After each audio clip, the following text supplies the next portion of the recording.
Okay, this is a 2008 Ford E-250 with the 5.4 engine. This is a quick blower motor diagnosis or blower motor resistor diagnosis. I'm making this more for my students at school because we're going over electrical, and this is a good chance for them to see how to use a test light, like in the field. So, customer's complaint is the rear motor is working. I don't know if y'all can hear that, but the front isn't on any setting. So naturally what I'm thinking, if it was the resistor, it might work on one setting, two settings, maybe not all, or it could be the whole resistor is bad. But when nothing's working at all, it makes me definitely want to suspect the motor is the issue. So the plug for this motor is right there. I've already unplugged it.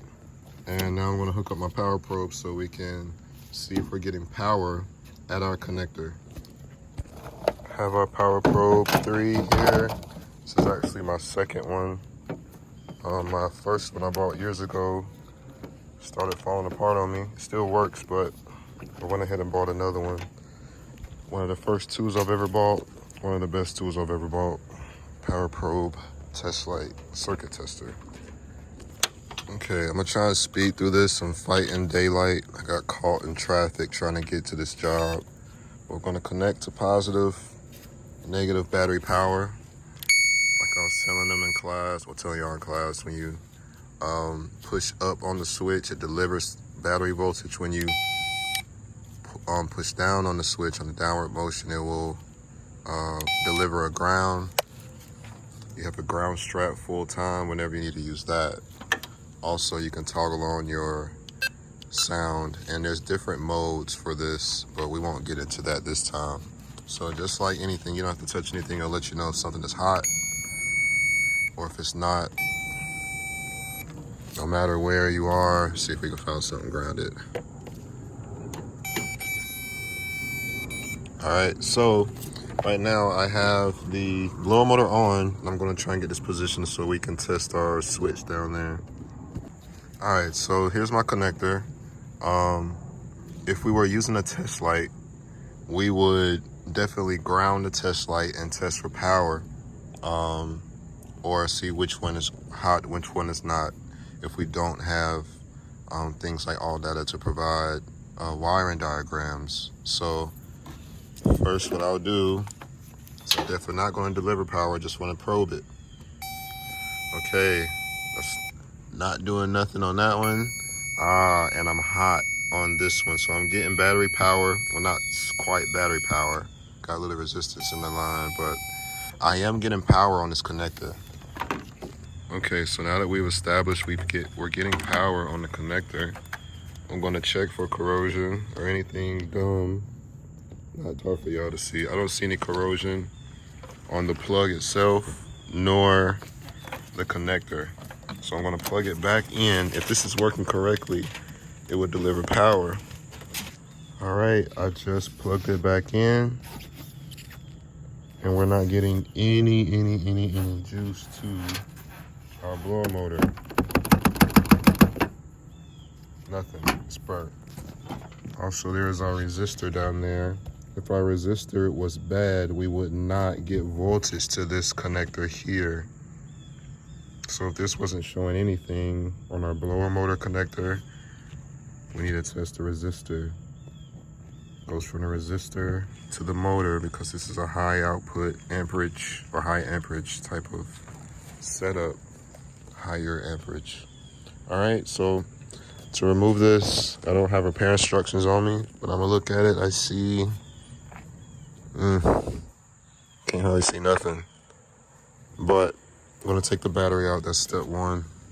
All right, battery's removed. Now we're gonna move the battery tray. Look like it's 4 13s. And then we'll have a little bit better access to the blower motor. Okay, with our battery tray removed, we have decent access to our blower motor. All right, pull off this little grommet hose. I see 1, 2, 3. Is that 4 on the bottom? 4. 4 looks like 7s, maybe 8s. They are 8s. 8 mil, 8 mil. Sorry, got a little ahead of myself, but once I took the 4/8s out, I couldn't get the motor past the accumulator.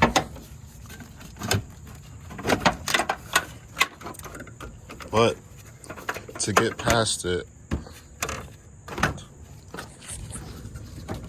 there's 2 10mm bolts. One there, one down there.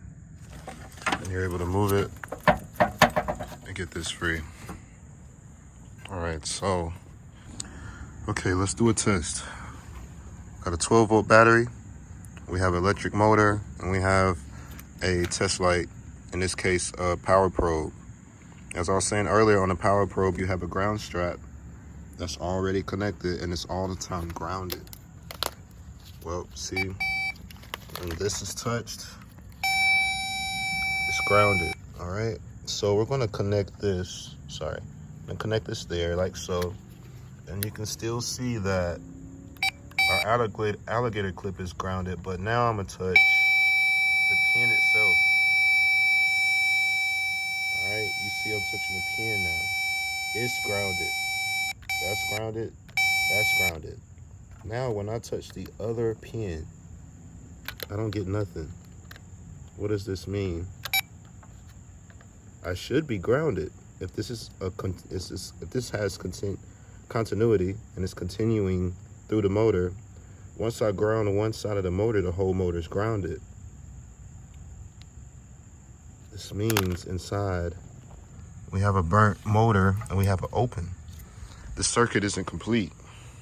So it's an open circuit, a coil is burned up, something burned up in it, something's bad, but pretty much something that's supposed to be making contact isn't, and that's why this motor isn't working. Bad motor. All right, we have a new motor. And you always want to check and make sure the new and the old look the same. All right, size, yes, same size, same dimensions. Our plug looks different. What's up with that? Well, it's probably an improved design to make it easier on us that are replacing. If you hold them by side, it's still the same thing, so we could deal with it. This one comes with a new foam insulator or gasket, and we'll go ahead and install this. All right, we have our gasket installed, slid it around. Be careful, don't want to tear the foam, but once you have it on correctly, you will be able to see it line up. And now, we'll go in reverse order. All right, we have everything back together. Moment of truth. I shouldn't have to crank it up to test this. Just need to be in the on position for the blower motor to get power. And we have power. I don't know if y'all can see it.